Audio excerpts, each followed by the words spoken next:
নমস্কার বন্ধুরা, welcome to চৈতিস kitchen. আজকে পাবদা মাছের একটি অসাধারণ রেসিপি আপনাদের সাথে শেয়ার করব। সেটি হলো শিম আলু বেগুন দিয়ে পাবদা মাছের পাতলা ঝোল। শীতের দুপুরে এই রেসিপিটি খেতে খুবই ভালো লাগে গরম ভাতের সাথে। তো চলুন রান্না শুরু করি। রান্নার জন্য মাছগুলোকে ভালোভাবে ধুয়ে নিয়েছি। দেখুন এখানে আমি 4 পিস মাছ নিয়েছি, বেশ বড় সাইজের। তারপরে রয়েছে কাঁচা লঙ্কা, বেগুন টুকরো করে কেটে নিয়েছি, রয়েছে শিম, তারপরে কেটে নিয়েছি আলু, রয়েছে আদা বাটা,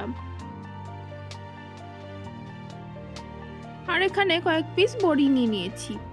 এবার কড়াইতে তেল দিয়ে দিচ্ছি। কড়াইতে আমি সর্ষের তেল দিয়ে দিচ্ছি।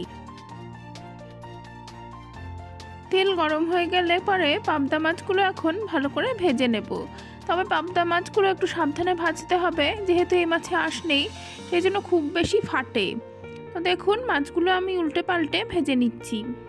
পাবদা মাছ আমি খুব বেশি লাল করে ভাজি না। আমার মনে হয় পাবদা মাছ খুব বেশি লাল করে ভাজলে এর স্বাদটা পাওয়া যায় না। তো দেখুন মাছগুলো আমার ভাজা হয়ে গেছে, মাছগুলো এখন তুলে নিচ্ছি।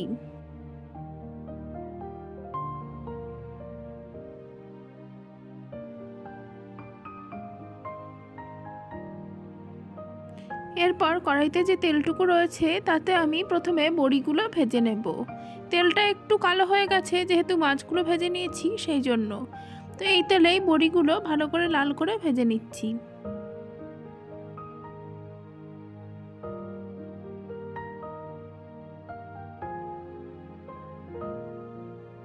বড়িগুলো ভেজে তুলে নেবার পর এখন এই তেলেই শিম আর বেগুনটা হালকা করে ভেজে নেব।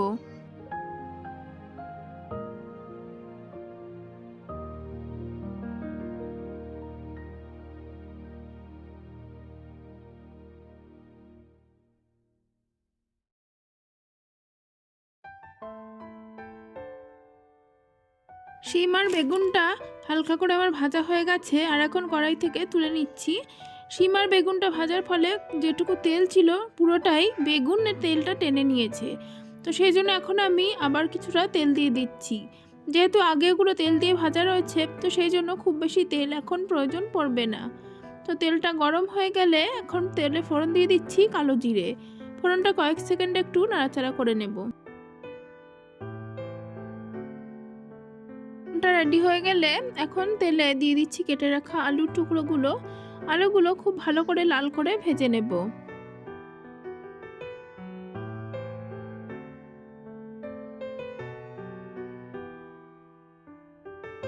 আলুটা ভালো করে ভাজা হয়ে গেলে এখন দিয়ে দিচ্ছি একটা টমেটো, আর দিয়ে দিচ্ছি একই সাথে গ্রেট করে রাখা আদা। আদা আর টমেটোটা বেশ কিছুক্ষণ ভেজে নেব, যতক্ষণ না আদার কাঁচা গন্ধটা চলে যায় আর টমেটোটা নরম হয়ে আসে। দিচ্ছি অল্প একটু লবণ। লবণটা সমস্ত কিছুর সাথে মিশিয়ে নিয়েছি। আর এখন দিয়ে দিচ্ছি 1 চামচ জিরে ধনের গুঁড়ো। যেহেতু পাতলা ঝোল হবে সেই জন্য খুব বেশি মশলার প্রয়োজন নেই। দিয়ে দিচ্ছি পরিমাণ মতন হলুদ, আর দিয়ে দিচ্ছি অল্প একটু লবণ। যেহেতু আগে একটু লবণ দিয়েছি সেই জন্য এখন অল্প একটু লবণ দিয়ে সামান্য একটু জল দিয়ে মশলাটা ভালোভাবে কষিয়ে নেব।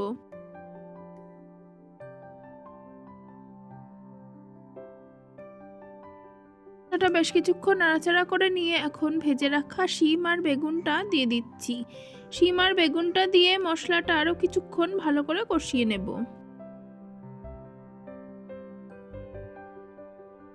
মশলাটা দেখুন খুব সুন্দরভাবে কষানো হয়ে গেছে, আর এখন পরিমাণ মতন জল দিয়ে দিচ্ছি।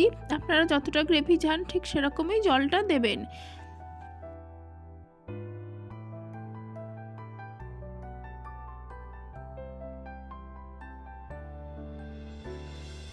জলটা দিয়ে দেবার পর একই সাথে ভেজে রাখা মাছগুলো অ্যাড করে দিচ্ছি। ভেজে রাখা মাছগুলো দিয়ে তারপরে ঝোলটা খুব ভালোভাবে ফুটিয়ে নেব।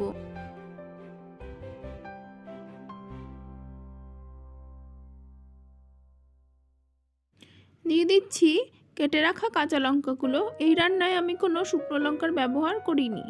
আর ঝোলটা খুব ভালোভাবে ফুটে উঠলে দিয়ে দিলাম ভেজে রাখা বড়িগুলো। বড়িগুলো যেহেতু খুবই ছোট সাইজের, তো সেই জন্য এগুলো আর ভাঙিনি, গোটাই দিয়ে দিলাম যাতে বড়ির স্বাদটা ভালোভাবে আসে। আর একই সাথে এখন দিয়ে দিচ্ছি কুচিয়ে রাখা ধনেপাতা। ধনেপাতা স্বাদটা খুব ভালো লাগবে এই রেসিপিতে। ধনেপাতাটা দিয়ে আর 1 মিনিট মতন ফুটিয়ে নেব, যাতে ধনেপাতার ফ্লেভারটা ভালোভাবে ঝোলে মিশতে পারে। বন্ধুরা, আজকের রেসিপি একদমই রেডি। শীতের দুপুরে গরম ভাতে খাওয়ার জন্য পাবদা মাছের পাতলা ঝোল খেতে খুবই ভালো লাগে। তো রেসিপিটি যদি ভালো লেগে থাকে তাহলে অবশ্যই ভিডিওতে লাইক দেবেন, কমেন্ট করবেন, আর আমার চ্যানেলটিকে যারা সাবস্ক্রাইব করেননি অবশ্যই সাবস্ক্রাইব করে পাশে থাকবেন। ধন্যবাদ বন্ধুরা।